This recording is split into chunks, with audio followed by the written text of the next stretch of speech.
میرے نبی پاک صلی اللہ تعالیٰ علیہ وآلہ وسلم ارشاد فرماتے ہیں، رب جب کسی قوم سے محبت کرتا ہے تو انہیں آزمائش میں مبتلا کر دیتا ہے۔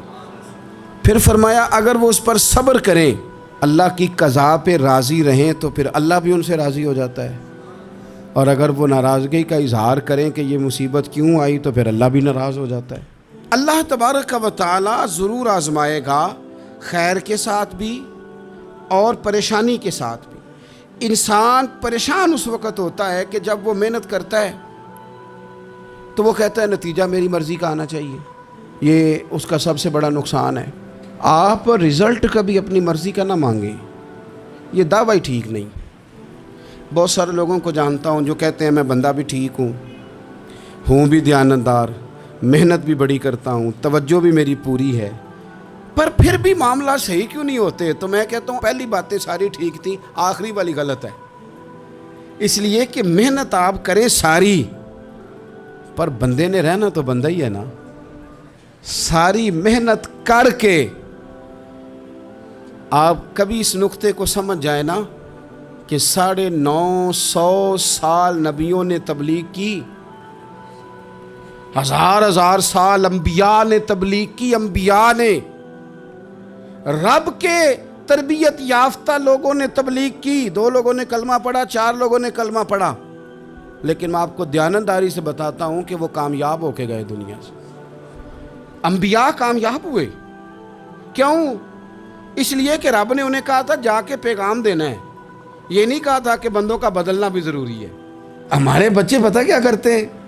وہ فٹافٹ نہ پریشان ہو جاتے ہیں۔ نبیوں کے ذمہ تبلیغ کرنا ہے، یہ ان کا ذمہ نہیں کہ لوگ ضرور ہی کلمہ پڑھیں۔ ہدایت تو رب کریم کے دستے قدرت میں۔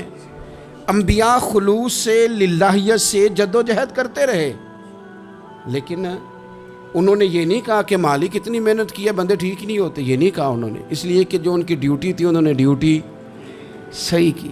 ہم نے اپنی ڈیوٹی کرنی ہے۔ پریشان اس وقت ہوتے ہیں جب نتیجہ اپنی مرضی کا مانگتے ہیں۔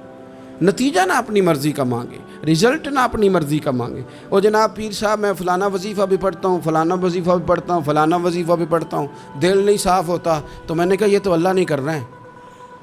آپ ڈیوٹی کریں، آپ کام کریں جو آپ کے ذمے لگایا گیا، اس میں وہ قضا نہ کریں آپ، باقی اللہ تعالیٰ کرم نوازی فرمائے گا۔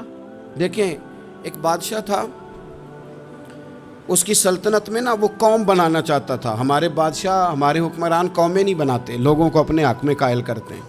اس لیے کبھی بھی ہمارے ملک میں قومی سوچیں عام نہیں کی جاتی، ذاتی سوچیں عام کی جاتی ہیں، ملی باتیں نہیں کی جاتی، ذاتی باتیں کی جاتی ہیں۔ وہ چاہتا تھا کہ میری قوم بن جائے۔ اس کا ایک ہیرا سلطنت میں سے گم ہو گیا، تو اس نے اعلان کیا، اس نے کہا کہ جو بندہ ہیرا تلاش کر کے لائے گا اسے انعام دوں گا۔ ساری قوم نکل کھڑی ہوئی ہیرا تلاش کرنے پر، ادھر بھی لوگ گئے، ادھر بھی لوگ گئے، خشکیوں میں، دریاؤں میں، جہاں جہاں جس کی پہنچ تھی، جنگلوں میں، وادیوں میں، گھروں میں، بستیوں میں لوگوں نے ڈھونڈا۔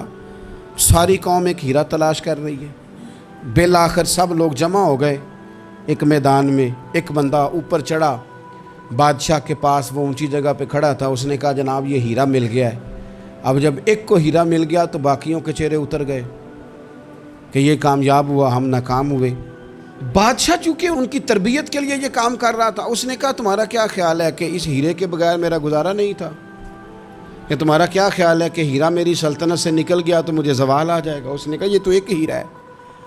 اٹھا کے پھینکا، دیوار کے ساتھ لگا، ہیرا ٹوٹ گیا۔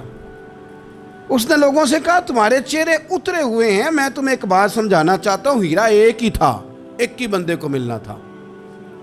میں نے انعام کا اعلان تو یہ کیا تھا نا کہ جو ہیرا ڈھونڈ کے لائے گا اسے انعام دوں گا، لیکن اب میں تمہیں بتاتا ہوں کہ میں تم سب کو انعام دوں گا، اس لیے کہ ہیرا ایک تھا، ملنا ایک کو ہی تھا، سب کو مل سکتا نہیں، لیکن انعام اس لیے سب کو دوں گا کہ ہیرا ڈھونڈنے پر انعام نہیں دے رہا، میں کوشش کرنے پہ انعام دے رہا ہوں کہ تم نے کوشش تو کی، تم نکلے تو صحیح، جد و جہد تو کی۔ کچھ لوگ کہتے ہیں کہ ہمیں ہیرا مل بھی جائے، اور خدا کے بندے ہیرا ایک ہے، ہیرا ملنا کمال نہیں، محنت کرنا کمال ہے۔ چیف آف آرمی سٹاف 2 نہیں ہو سکتے، ایک ہی ہوگا، لیکن اب کو بندہ کہ میں نے پڑھنا ہی نہیں، بھرتی نہیں ہونا، فوج پہ جانا ہی نہیں، تو یہ بات اس کی غلط ہے۔ اس لیے کہ سیٹ ایک ہے، بیٹھنا ایک بندے نہیں ہے. تو نے محنت کی کہ نہیں کی، جدوجہد کی کہ نہیں. اصل کام یہ ہے کہ ہم نا تیار نہیں ہوتے. اللہ فرماتے ہیں میں نے آزمانا ہے، میں نے آزمانا ہے. تم نے سفر جاری رکھنا ہے، لیکن یہ ضرور یاد رکھنا کہ وَإِلَيْنَا تُرْجَعُونَ، لوٹ کے تمہیں میرے پاس ہی آنا ہے.